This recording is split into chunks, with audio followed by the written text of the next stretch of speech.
পুৰীৰ জগন্নাথ ৰথযাত্ৰাৰ সময়ত অঘটন পুৰীৰ পদপৃষ্ঠ সদৃশ ঘটনাত আহত হ'ল ভক্তৰ অত্যাধিক ভিৰৰ বাবে অভাৱনীয় পৰিস্থিতি অত্যাধিক ভিৰৰ হেঁচা ঠেলাত আহত হ'ল শতাধিক ভক্ত গ্ৰীণ কৰিডৰৰ মাজেৰে আহতক হস্পিটেলত ভৰ্তি পুনৰবাৰ জনাইছোঁ পুৰীৰ জগন্নাথ ৰথযাত্ৰা যিটো আজিৰ পৰা আৰম্ভ হৈছে আৰু এই ৰথযাত্ৰাৰ আৰম্ভণিতে লাগি গ'ল এটা অঘটন পুৰীত পদপৃষ্ঠ সদৃশ ঘটনাত আহত হৈছে ভক্তৰ অত্যাধিক ভিৰ যিটো সমগ্ৰ দেশৰ পৰা হাজাৰ হাজাৰ ভক্তৰ আগমন হয় এই ଆପଣମାନଙ୍କୁ ପ୍ରତ୍ୟେକଙ୍କୁ ପ୍ରଭୁ ଯୀଶୁଖ୍ରୀଷ୍ଟଙ୍କର ବହୁମୂଲ୍ୟ ନାମରେ ମୋର ଆନ୍ତରିକ ନମସ୍କାର।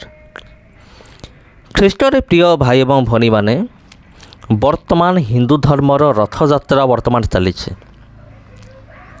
ଆଉ ଏ ରଥଯାତ୍ରାରେ ରଥ ଟଣା ହୁଏ। ଆଉ ଏ ରଥ ଟଣା ମଧ୍ୟରେ ଅନେକ କିଛି ବିଷୟ ଗୁଡ଼ିକ ଘଟେ, ଯେଉଁ ସବୁ ବିଷୟକୁ ନେଇକି ଆଜିର ଭିଡ଼ିଓରେ ଆମେମାନେ ଆଲୋଚନା କରିବା। ଏବଂ ସବୁଠାରୁ ଖାସ୍ ବିଷୟ ହେଉଛି ଖ୍ରୀଷ୍ଟିଆନ ବିରୋଧୀମାନଙ୍କ ନିମନ୍ତେ ଆଜିର ଭିଡ଼ିଓରେ ଆମେମାନେ ଜବାବ ରଖିଅଛୁ। ତେବେ ଏହି ଭିଡ଼ିଓଟି ଆପଣମାନେ କହିପାରିବେ ଖାସ୍ କରିକି ଖ୍ରୀଷ୍ଟିଆନ ବିରୋଧୀମାନଙ୍କ ନିମନ୍ତେ। ତେବେ ଚାଲନ୍ତୁ ପ୍ରିୟ ବନ୍ଧୁଗଣ, ଆଜିର ଟପିକ୍କୁ ଆମେମାନେ ଆରମ୍ଭ କରିବା। ତେବେ ପ୍ରିୟ ବନ୍ଧୁଗଣ, ଆଜିର ଭିଡ଼ିଓର ମୂଳ ବସ୍ତୁ କ'ଣ ଆପଣମାନେ ଥମ୍ବନେଲ୍ ଦେଖିକି ଆପଣମାନେ ଜାଣିସାରିଥିବେ। ଅଭଦ୍ର ଭାଷା ନ କହିଲେ ଏମାନଙ୍କର ରଥ ଗଡ଼ୁନି। ଆଉ ମୁଁ କାହିଁକି ଏ ଟପିକ୍ ମୁଁ ନେଇଛି, କାରଣ ଆପଣମାନେ ଜାଣନ୍ତି ଅନେକ ସମୟରେ ଖ୍ରୀଷ୍ଟିଆନ ବିରୋଧୀମାନେ ପ୍ରଭୁ ଯୀଶୁଖ୍ରୀଷ୍ଟଙ୍କର ଚରିତ୍ରକୁ ନେଇକି ସେମାନେ ପ୍ରଶ୍ନ ଉଠାଇଥାନ୍ତି।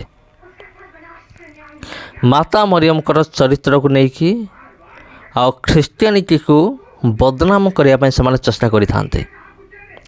କିନ୍ତୁ ଆଜିର ଏଇ ଯେଉଁ ଭିଡ଼ିଓ ରହିଅଛି, ଭିଡ଼ିଓରେ ଆମେ ଏମିତି କିଛି ପ୍ରଶ୍ନ ଆମେମାନେ ରଖିବା ଖ୍ରୀଷ୍ଟିଆନ ବିରୋଧୀମାନଙ୍କ ନିମନ୍ତେ।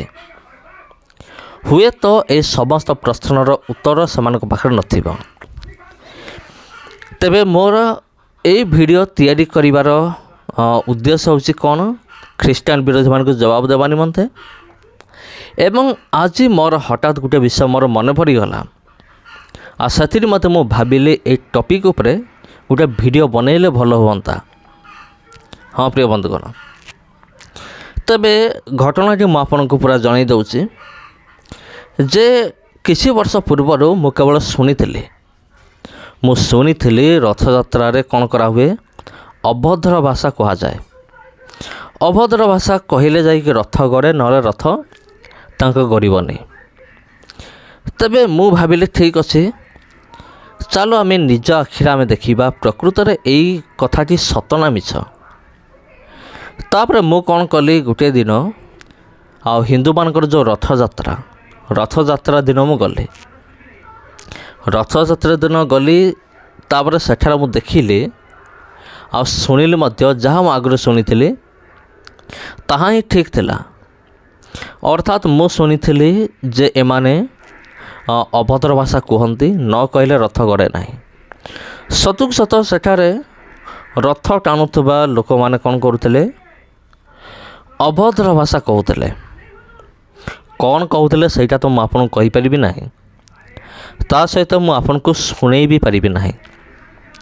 କାରଣ ଏଇଟା ହେଉଛି ଏକ Christian channel, Bible related channel ଏବଂ ଖ୍ରୀଷ୍ଟିଆନ ବିରୋଧୀମାନଙ୍କୁ ଜବାବ ଦେବାର ହେଉଛି ଚ୍ୟାନେଲ୍ ଏଇଟା।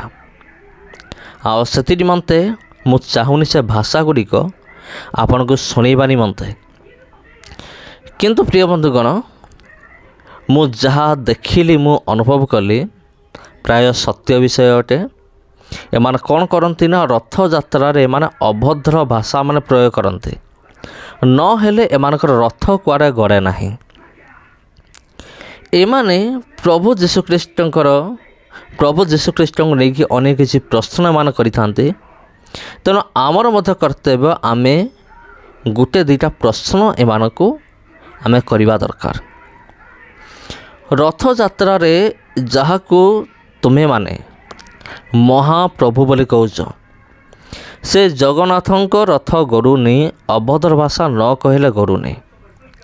ଏଇଟା ତୁମର କେଉଁ ଧର୍ମ, କି ପ୍ରକାର ଧର୍ମ, କେଉଁ ଧର୍ମଶାସ୍ତ୍ରରେ ଲେଖା ଅଛି ଯେ ରଥଯାତ୍ରାରେ ତୁମେ ଅଭଦ୍ର ଭାଷାକୁ ତୁମେ ପ୍ରୟୋଗ କର ବୋଲି କେଉଁଠି ଲେଖା ଅଛି ତା'ର ରେଫରେନ୍ସ ମୋତେ ଟିକେ ଦରକାର।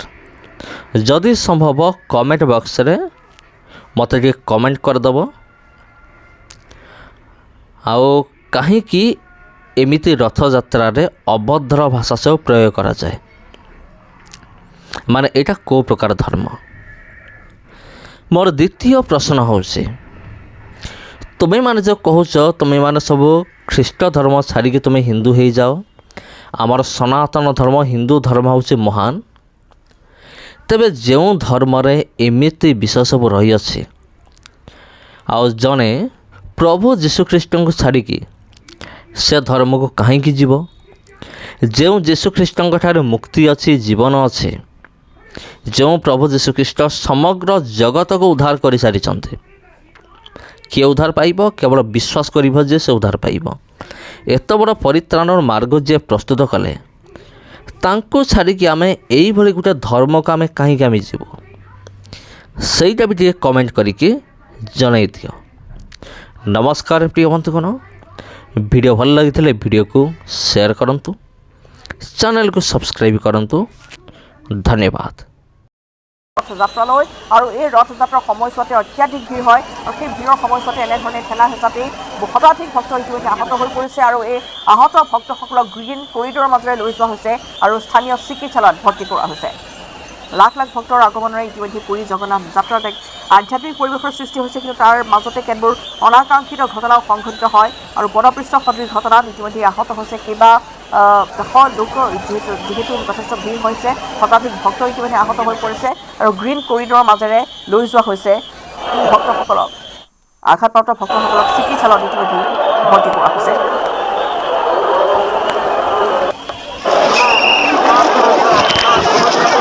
উৰিষ্যাৰ পুৰীত ভক্তৰ সুৰক্ষাৰ বাবে গ্ৰীণ কৰিডৰ ব্যৱস্থা কৰা হৈছে। জগন্নাথ ৰথযাত্ৰাৰ সময়ত ভক্তৰ ভিৰ নিয়ন্ত্ৰণৰ লগতে সুৰক্ষাৰ প্ৰতি লক্ষ্য ৰাখি গ্ৰীণ কৰিডৰ ব্যৱস্থা কৰিছে কৰ্তৃপক্ষই। ৰাজ্যখনৰ বিভিন্ন প্ৰান্তৰ প্ৰায় 2 সহস্ৰাধিক স্বেচ্ছাসেৱক নিয়োজিত হৈছে গ্ৰীণ কৰিডৰত। উৰিষ্যাৰ লগতে অন্য ৰাজ্যৰ পৰা যোৱা স্বেচ্ছাসেৱকে ভাগ লৈছে গ্ৰীণ কৰিডৰত। লগতে গ্ৰীণ কৰিডৰত এম্বুলেন্স সেৱাৰো ব্যৱস্থা কৰিছে প্ৰশাসনে। জৰুৰীকালীন অৱস্থাত ৰোগী তথা চিকিৎসা কৰ্মীক হাস্পতাললৈ যোৱাৰ ক্ষেত্ৰত সুবিধা হোৱাকৈ ব্যৱস্থা কৰা হৈছে গ্ৰীণ কৰিডৰৰ, কিয়নো জগন্নাথ ৰথযাত্ৰাৰ সময়ত জনসমুদ্ৰত পৰিণত হৈছে উৰিষ্যাৰ পুৰী।